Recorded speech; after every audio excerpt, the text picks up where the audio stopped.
all of us have a healthy dose of ego. Why? Because 80% of getting over the finish line with the types of problems that we're trying to solve is having the balls to flip the switch when you're not quite sure you fixed it. Most people don't have that. Most people do not have the balls to flip the switch and wait to hear the explosion.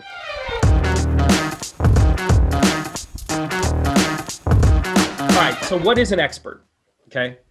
How did we create Intellic Integration? One of the reasons that I created this company was because when I worked for other systems integrators, one of the first things that stood out to me was how knowledge was siloed. Okay. That is, and you see this across many, many organizations, right? I think most of you will call it tribal knowledge or anecdotal knowledge, right? The stuff that's up in people's heads. It's siloed.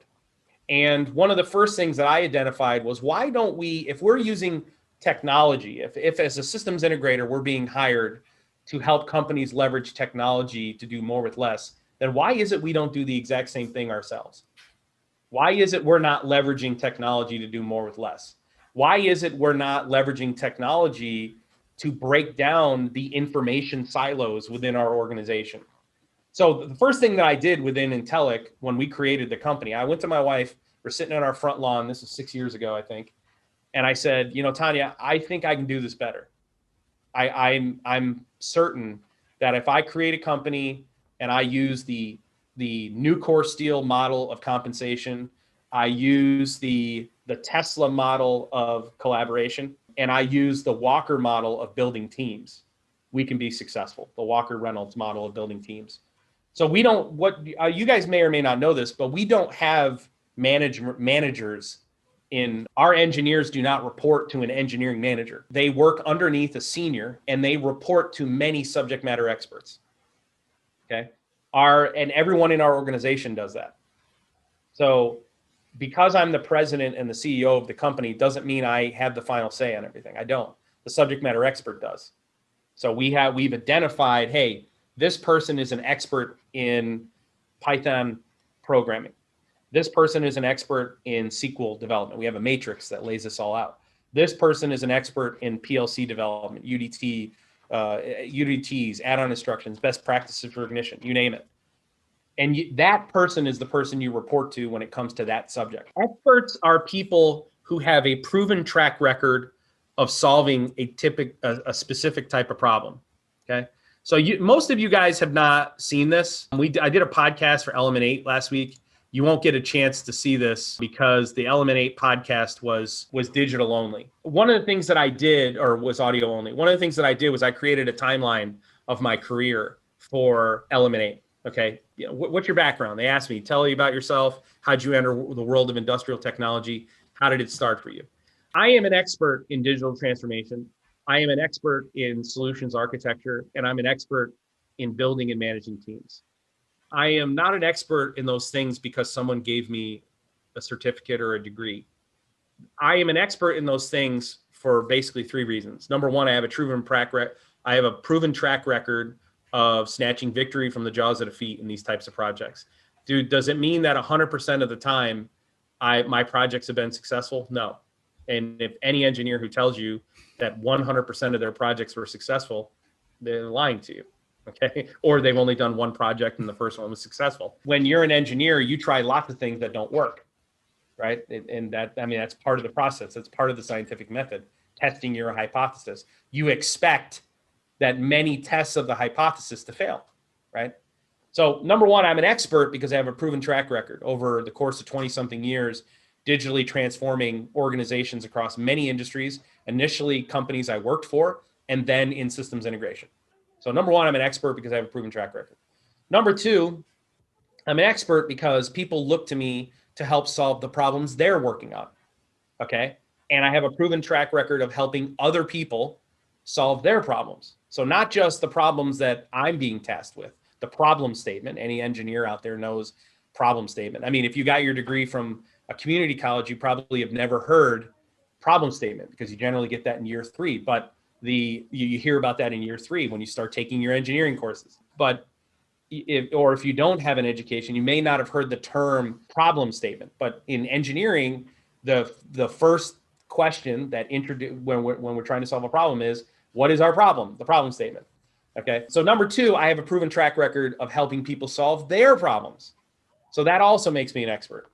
And number three, I share my knowledge. My knowledge is not a data silo. It's not an information silo. I am open about what I know. I'm open about what I'm good at. I'm open what I'm not good at. I'm transparent, and I teach those techniques to other people.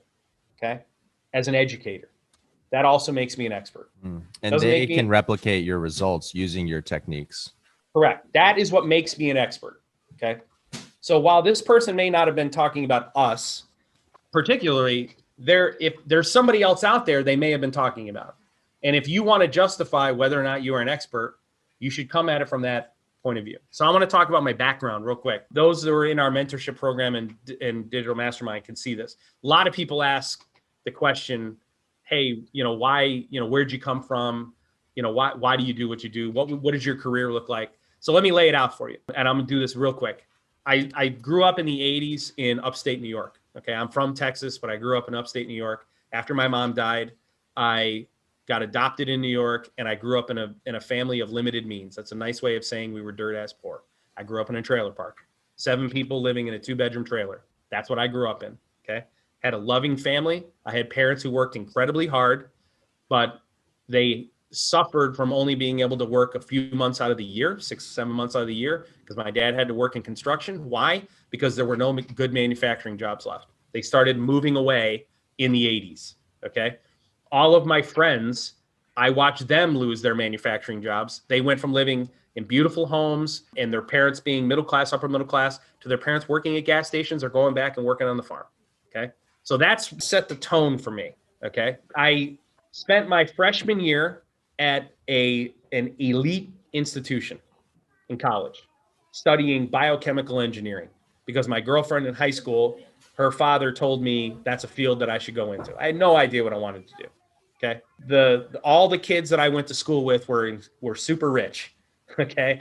I went to an elite institution out of high school, and I learned, hey, there's 2 different worlds here. There's the world of the rich and there's a world of the poor, the working class. I transferred to a great engineering school down south, and I started studying sociology and history. I wanted to teach. That was my plan. I transferred back to New York and I completed my education in sociology and history. And then I immediately started graduate work. Okay. So I went to grad school to get a master's in education. At the same time, I went and got my first real job because I finally had a degree. And that first real job was working in a mine. Okay. In 2000, I was a laborer working in a mine. I was quickly introduced. Well, let me back up. While I was studying sociology and history is when I learned about why it is those manufacturing jobs left the United States. I had thought, or they left my hometown, I had thought it was corporate greed. It turned out it was because we failed to leverage technology to do more with less. We failed to do what we are good at, which is innovation.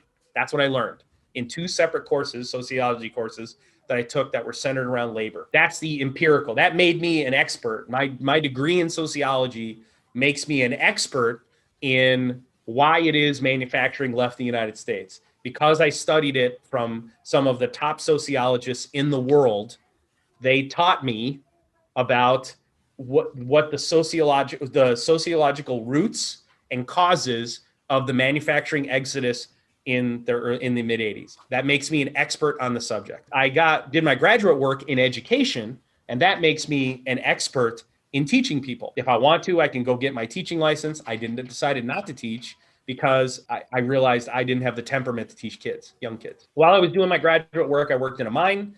I got introduced to industrial automation. And it was at that point where everything came together for me. What I experienced as a kid, coupled with what I learned during my education, coupled with my exposure to automation in the mining industry, taught me what it is my mission in life could actually be. And that is, Walker, has the ability to become a world-class engineer, and I can take my education and my experience as a kid plus additional education in engineering, and I can translate that into helping to create middle-class jobs and save middle-class jobs. So that's been my mission since 2000. So in 2000, went back to school and did my double E. I worked in mining for 5 years. Then I jumped to the printing industry because I wanted to get experience in many processes. Then I went to the steel industry. Then I went to tier one automotive. And then I moved to systems integration. I worked for other integrators for a few years so I could learn their business. And then I created my own systems integration company. And now 44 companies later, millions of video views, hundreds of projects, hundreds of millions of dollars. I am comfortable in saying that I am an expert in digital automation. I am comfortable in saying that I am an expert in industrial automation. I am an expert in digital transformation. I am an expert in teaching people about those subjects. And I'm also an expert in understanding the impacts of us not helping manufacturers do more with less.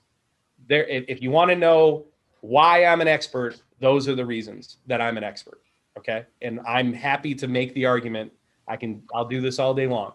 Right. Well, and now that we're teaching thousands of students around the world and certifying them in this discipline, there's going to be more people than ever that are questioning your certifications, your credentials, your expertise. So we'll point them to this video. And I just want to say something here real quick. Ego has a very important role in being successful in industrial automation and digital transformation. Here are the two things that all of us have in common in industrial automation. It's not the education you got. It's not where you grew up. It's not your color. It's not your creed. It's not your politics. What it is two things. Number one, engineers, we understand that engineers are born, they are not trained. Engineers, you don't teach someone who doesn't have engineering capability to become an engineer, but you can teach someone who doesn't have the ability to be a salesperson to be a salesperson. Okay, the aptitude. The one thing we all had in common is we all tore apart our toys on Christmas morning because we want to know how everything works. I get a remote control car, I play with it for a few minutes, and then I take the screwdriver out and I pull it apart because I want to know how it works. Every one of us did that kind of thing. Everyone in this business did that kind of thing. Here's the other thing we all have in common. All of us have a healthy dose of ego. Why? Because 80% of getting over the finish line with the types of problems that we're trying to solve is having the balls to flip the switch when you're not quite sure you fixed it. Most people don't have that. Most people do not have the balls to flip the switch and wait to hear the explosion. Right.